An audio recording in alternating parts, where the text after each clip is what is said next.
Aba, kanina hindi ka kamado eh. Oo, dami mong pinana kanina. Ewan ko lang kung may napana ka dyan sa manonood.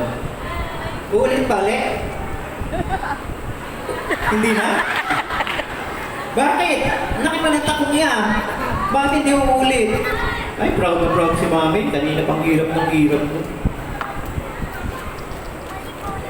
Ready na? Iba rin. Maya-maya tayo. Masagot mo yung question. Kahit maya ito.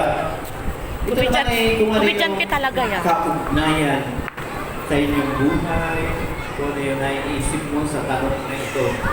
Ito yung napakasimple lang, pero hindi ko kayang sagutin. Oh, bunot!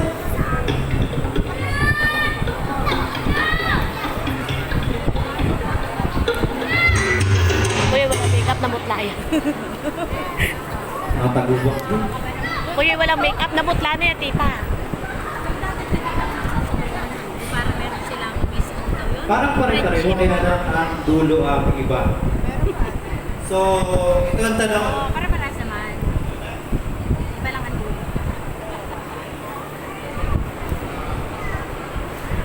Ano o paano mo bibigyan ang kahulugang salitang kagandahan or beauty? Ulitin? Ano o paano mo bibigyan kahulugan ang salitang kagandahan or beauty? Para sa akin, ang kagandahan ay hindi nakatulong sa panlabas na anyo. Ang kagandahan ay nagmumula sa puso, sa kakayahang magmahal, magpatawad at magbigay pag-asa sa iba. Ang tunay na kagandahan Sasabihin mo walang pesa. ay nakikita sa bawat kabutihang ginagawa natin na sa tapang natin harapin ang buhay at pagiging totoo sa sarili.